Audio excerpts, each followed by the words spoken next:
9 अक्टूबर से इजराइल ने गाजा पर एक टोटल ब्लॉकेड लगा रखा है। इसका मतलब खाना, दवाइयों की सप्लाई, पानी की सप्लाई और बिजली तक कट ऑफ कर दी है इजराइल ने। फुटेज को देखिए, पूरे के पूरे मोहल्ले चकनाचूर हो चुके हैं। ये वो बिल्डिंगें थी गाजा में जिन्हें इजरायली एयर स्ट्राइक्स के द्वारा टारगेट किया गया। एस्टिमेट्स के अनुसार 2800 से ज्यादा पैलेस्टीनियन सिविलियंस मारे जा चुके हैं।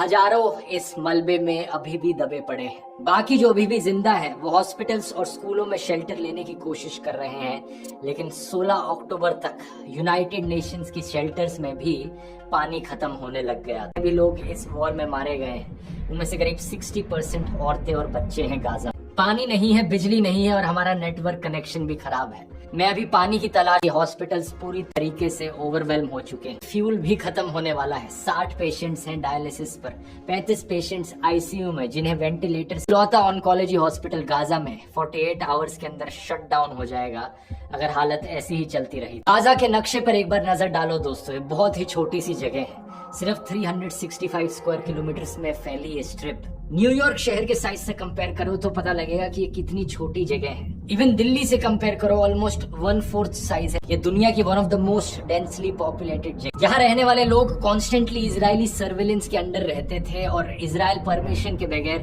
बाहर ट्रैवल भी नहीं, एयर प्रिजन करके पुकारते थे। मानो ये जमीन एक खुली जेल हो। गाजा पर एक टोटल ब्लॉकेड लगाकर, जिसमें ना सिर्फ हमास के लोग मारे जा रहे हैं बल्कि पैलेस्टीनियन सिविलियंस भी मारे जा रहे हैं।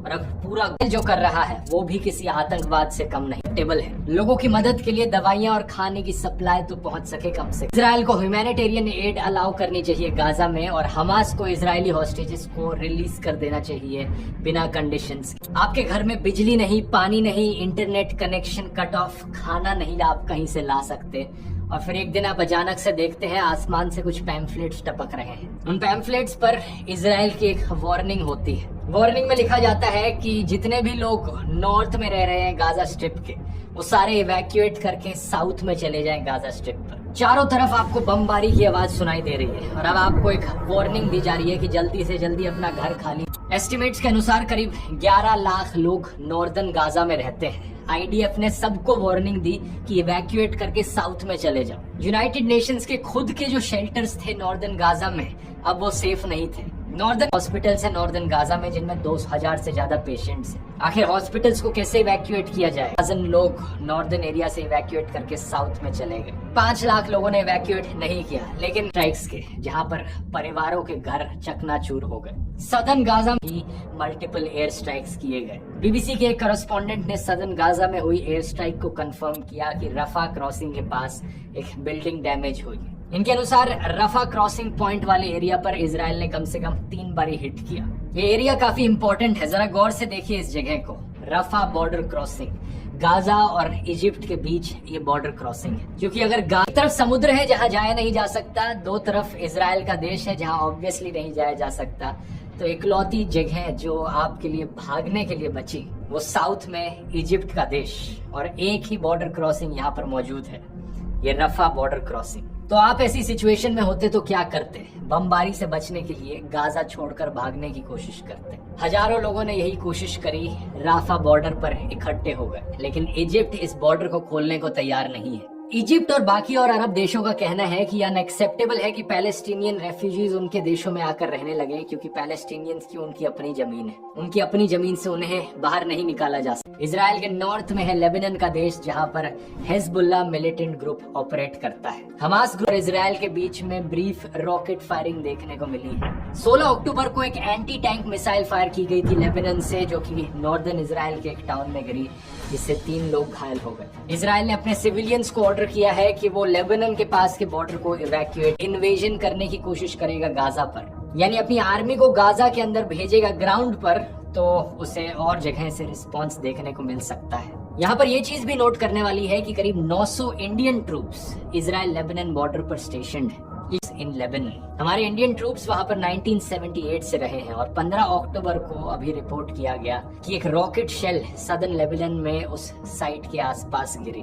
हालांकि कोई कैजुअलिटीज थैंकफुली नहीं रिपोर्ट। ज्यादा रॉकेट्स कैसे इकट्ठे कर पाया गाजा में, और कैसे इजराइल को इसके बारे में बिल्कुल नहीं पता। ऑलरेडी वार्निंग दी थी इजराइल को कि एक हमला होने वाला है। का एक अपडेट था मल्टीपल स्ट्रीम्स ऑफ इंटेलिजेंस के द्वारा कि हमास रॉकेट अटैक्स कर सकता है बॉर्डर के अक्रॉस।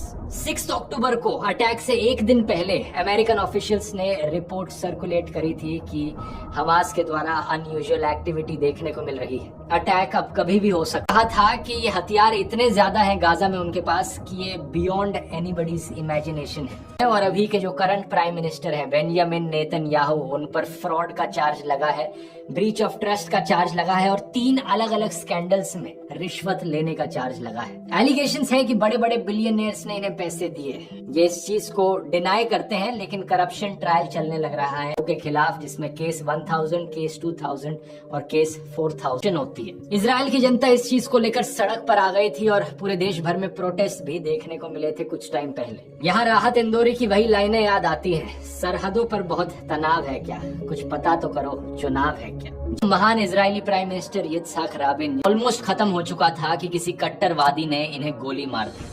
देखिए how Benjamin Netanyahu empowered Hamas and broke Israel. और ये वाला 18 अक्टूबर का आर्टिकल, ये तो टाइम्स ऑफ इजराइल की ही खबर है। For years Netanyahu propped up Hamas, now it's blown up in our faces. इसमें लिखा है कई रिपोर्ट्स के अनुसार नेतन्याहू ने खुद कहा था कि हमें ट्रांसफर ऑफ फंड्स करना चाहिए गाजा में, ताकि एक सेपरेशन बनाई जा सके वेस्ट बैंक में मौजूद पैलेस्टीनियन अथॉरिटी के बीच में और गाजा में मौजूद हमास के बीच में। अगर ये दरार बनी रहेगी तो पैलेस्टीनियन स्टेट कभी नहीं बन पाएगी। इनकी एक कट्टरवादी पॉलिटिकल पार्टी के एक एक्सट्रीम राइट विंग पॉलिटिशियन ने स्टेटमेंट कही थी 2015 में कि इजराइल की पॉलिसी है पैलेस्टीनियन अथॉरिटी को एक बर्डन की तरह ट्रीट करो और हमास को एक एसेट की तरह ट्रीट करो।